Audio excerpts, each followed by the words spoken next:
পলাতক স্বৈরাচারের সঙ্গে যারা এতদিন মিলেমিশে ছিল সেই গুপ্ত দলটি এখন মানুষকে বিভ্রান্ত করার চেষ্টা করছে। তাই সবাইকে সতর্ক থাকার আহ্বান জানিয়েছেন বিএনপি চেয়ারম্যান তারেক রহমান। সিরাজগঞ্জের জনসভায় তিনি আরো বলেন, স্বৈরাচারের পতন হয়েছে, এখন সময় দেশ গড়ে তোলার। বিএনপি দেশ পরিচালনার অভিজ্ঞতা আছে উল্লেখ করে তারেক রহমান 12 ফেব্রুয়ারি সবাইকে ধানের শীষে ভোট দেওয়ার আহ্বান জানান।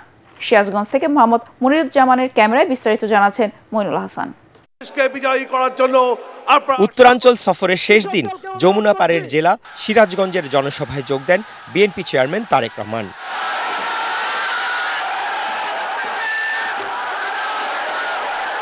জেলার শিল্প পার্ক এলাকার আয়োজিত সমাবেশ সিরাজগঞ্জ পাবনা থেকে আসা নেতাকর্মীদের উপস্থিতিতে জনসমুদ্রে পরিণত হয়। স্ত্রী ডাক্তার জুবাইদুর রহমানকে সাথে নিয়ে দুপুরের পরপরই মঞ্চে আসেন বিএনপি চেয়ারম্যান। জনসভায় রং বেরঙের ব্যানার, ফেস্টুন, দলীয় প্রতীক ধানের শীষ, জিয়াউর রহমান, খালেদা জিয়া ও তারেক রহমানের ছবি হাতে দলে দলে নেতাকর্মীরা উপস্থিত হন।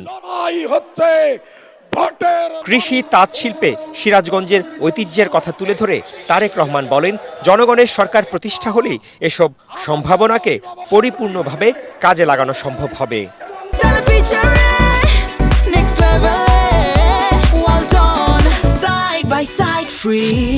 কৃষক ভাইদের পাশে দাঁড়াতে হবে, একই সাথে লক্ষ লক্ষ তরুণ যুবকের কর্মসংস্থানের ব্যবস্থা করতে হবে। নতুন নতুন শিল্প পার্ক স্থাপনের মাধ্যমে আমাদেরকে এই সমস্যার সমাধান করতে হবে। যেহেতু উত্তরাঞ্চল কৃষির সাথে জড়িত বেশি, কৃষিজীবী মানুষ এই উত্তরাঞ্চলে বেশি, সেই জন্য আমরা সেই ঠাকুরগাঁ থেকে পঞ্চগড় থেকে শুরু করে সিরাজগঞ্জ পর্যন্ত সমগ্র উত্তরাঞ্চলে আমরা কৃষি নির্ভর শিল্প গড়ে তুলতে চাই। সিরাজগঞ্জ পাবনায় উৎপাদিত তাঁত পণ্য আমরা সমগ্র বিশ্বে আমরা রফতানি করতে চাই। 12 ফেব্রুয়ারির ভোটকে নিজেদের অধিকার প্রতিষ্ঠার দিন উল্লেখ করে দেশবাসীকে ধানের শীষে ভোট দেওয়ার আহ্বান জানান তারেক রহমান। বলেন, বিএনপিরই একমাত্র অভিজ্ঞতা রয়েছে দেশ পরিচালনার। বাংলাদেশের মানুষ এখন দেখতে চায় যে কোন রাজনৈতিক দল কি পরিকল্পনা গ্রহণ করবে দেশ এবং জনগণের জন্য, যাতে জনগণ এবং দেশ আগামীতে সামনের দিকে এগিয়ে যেতে পারে। আমরা আপনাদের সামনে পরিকল্পনা দিয়েছি, প্রিয় ভাই বোনেরা, বিএনপি আপনাদের সামনে পরিকল্পনা দিয়েছে এবং এই মুহূর্তে বিএনপি একমাত্র রাজনৈতিক দল যেই দলের অভিজ্ঞতা আছে কিভাবে দেশকে সুন্দরভাবে সামনের দিকে পরিচালিত করতে হয়। বিএনপি ছাড়া এই মুহূর্তে বাংলাদেশকে সঠিকভাবে পরিচালনা করতে পারে অভিজ্ঞতা সম্পন্ন এরকম কোন রাজনৈতিক দল নেই। জামায়াতে ইসলামের প্রতি ইঙ্গিত করে তিনি বলেন, পলাতক স্বৈরাচারের সাথে মিলেমিশে থাকা দলটি এখন ভোটের জন্য নানাভাবে মানুষকে বিভ্রান্ত করার চেষ্টা করছে। আপনাদেরকে অনেকেই এসে বিভ্রান্ত করার চেষ্টা করবে। যারা এসে আপনাদেরকে বিভ্রান্ত করার চেষ্টা করবে, দেখা মাত্র তাদেরকে বলবেন গুপ্ত তোমরা। পারবেন বলতে? যারা এসে বিভ্রান্তিমূলক কথা ছড়াবে তাদের একটাই নাম, তারা হচ্ছে গুপ্ত। কারণ তাদেরকে গত 16 বছর আমরা দেখি নাই। তারা এদের সাথে মিশেছিল, যারা 5 তারিখে পালিয়ে গিয়েছে তাদের সাথে তলে তলে এরা মিশেছিল। পরে টাঙ্গাইলের জনসভায় যোগ দেন বিএনপি চেয়ারম্যান তারেক রহমান। 3 দিনের উত্তরাঞ্চল সফরে প্রত্যেকটি জনসভায় বিএনপি চেয়ারম্যান তারেক রহমান স্থানীয় সমস্যা তুলে ধরে তার সমাধানে তার দলের পরিকল্পনার কথা তুলে ধরেন। পাশাপাশি তারেক রহমান অঙ্গীকার করেন, বিএনপি জনগণের ভোটে রাষ্ট্র ক্ষমতায় অধিষ্ঠিত হলে সারা বাংলাদেশে একইভাবে উন্নয়ন কর্মকাণ্ড পরিচালনা করা হবে। একটি দল বাড়ি বাড়ি গিয়ে ভোটারদের মোবাইল নাম্বার সংগ্রহ করে অর্থের প্রলোভন দেখিয়ে ভোট আদায়ের চেষ্টা করছে বলে অভিযোগ করেছেন বিএনপি চেয়ারম্যান তারেক রহমান। ঢাকা টাঙ্গাইল মহাসড়কের বাইপাসে আয়োজিত সমাবেশে তিনি বলেন, ভোটের আগেই যারা এই অনৈতিক কাজ করতে পারে জনগণ তাদের কোনোভাবেই গ্রহণ করবে না। এ সময় ধানের শীষে ভোট দেওয়ার আহ্বান জানিয়ে বিএনপি চেয়ারম্যান বলেন, এখন সময় এসেছে পরিবর্তনের, সবাইকে সাথে নিয়ে দেশকে নতুন করে গড়ে তোলার। টাঙ্গাইলের 8টি সংসদীয় আসন থেকে আসা নেতাকর্মীদের উপস্থিতিতে নির্বাচনের সভা বিশাল সমাবেশে পরিণত হয়। কোন মহল চেষ্টা করছে যে কিভাবে ভোটকে বিভিন্নভাবে বাধাগ্রস্ত করা যায়। তাদের বিভিন্ন লোকজন গিয়ে, বিশেষ করে যারা মা বোন আছে তাদেরকে গিয়ে বিভিন্নভাবে তাদের ওই এনআইডি নাম্বার নেওয়ার চেষ্টা করছে, তাদের বিকাশ নাম্বার নেওয়ার চেষ্টা করছে, এইভাবে করে তাদেরকে বিভ্রান্ত করার চেষ্টা করছে। সেই ব্যাপারে মা বোনদেরকে আপনারা সতর্ক করবেন, আপনারা মুরব্বীদেরকে সতর্ক করবেন যে যারা ভোটের আগে এইসব অনৈতিক কাজ করতে পারে, তারা যদি সুযোগ পায় কিভাবে তারা দেশকে বিক্রি করে দিবে, এই বিষয়ে তাদেরকে সতর্ক করতে হবে। 5 আগস্টের পরে বিতর্কিত কর্মকাণ্ডের কারণে এবারের নির্বাচনে একটি বড় দলের ভরাডুবি হবে বলে মন্তব্য করেছেন জামায়াতে ইসলামীর আমির ডাক্তার শফিকুর রহমান। এ সময় ভারত সরাসরি একটি দলের পক্ষ নিয়েছে বলে অভিযোগ করে এনসিপির আহ্বায়ক নাহিদ ইসলাম বলেন, সব ষড়যন্ত্র ব্যর্থ করে দিয়ে 11 দলীয় জোট জনগণের রায় নিয়ে ক্ষমতায় আসবে। কুমিল্লা প্রতিনিধি খায়রুল আহসান মানিকের পাঠানো তথ্যচিত্রে আরো জানাচ্ছেন মিজান শাহজাহান। রাত দিন এক করে কাজ করে যাচ্ছে। কুমিল্লার 14 গ্রামে নির্বাচনী জনসভায় অংশ নেন 11 দলীয় জোটের শীর্ষ নেতারা।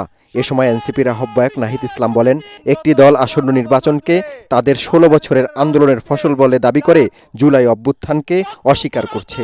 আমাদের পার্শ্ববর্তী দেশ তাদের একজন কূটনৈতিক বলেছেন যে 11 দলীয় জোট ক্ষমতায় ভোট চুরি ছাড়া যেতে পারবে না, অর্থাৎ তারা স্পষ্টভাবে একটি দলের পক্ষে অবস্থান নিয়েছে। সব অপকর্মের জবাব দিতে ভোটাররা অপেক্ষায় আছেন বলে হুঁশিয়ারি দেন খেলাফত মজলিসের আমির মাওলানা মামুনুল হক। 24-এর বিপ্লব পরবর্তী বাংলার মাটিতে দাঁড়িয়ে বলতে চাই, আর কোন মুনাফিক গোষ্ঠী বাংলাদেশ শাসন করতে পারবে না, বাংলার মানুষ সেটা মেনে নেবে না।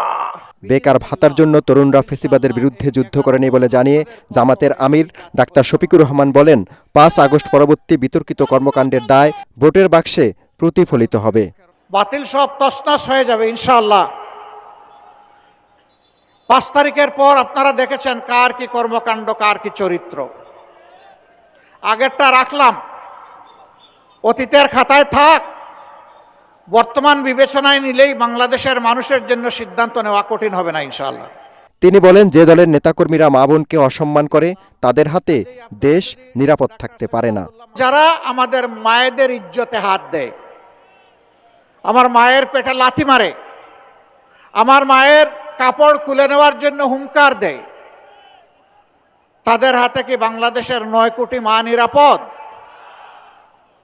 তো তারা মাথা গরম করলো কেন শীতের দিনে? এখন তো মাঘ মাস, নাকি এখন চৈত্র মাস?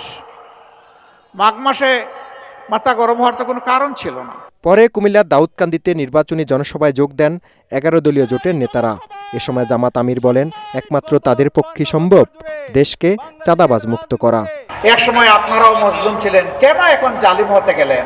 আল্লাহ যদি আমাদেরকে সেই সরকারটা গঠন করার তৌফিক দেন, আমরা সতর্ক করব, সংশোধনের সুযোগ দেব। যারা সংশোধন হয়ে সতর্ক হয়ে সুস্থ জীবনে ফিরে আসবেন তাদেরকে আমরা বুকে জড়িয়ে আলিঙ্গন করব।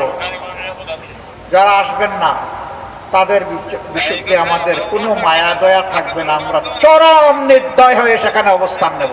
তিনি বলেন, নতুন করে ফেসিবাদ প্রতিষ্ঠার চেষ্টা করলে পরিণতি হবে শেখ হাসিনার মতো।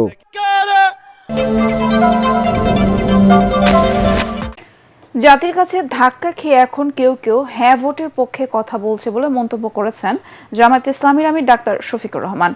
বিকেলে কেরানীগঞ্জে শাক্তা উচ্চ বিদ্যালয় মাঠে নির্বাচনী জনসভায় তিনি কথা বলেন।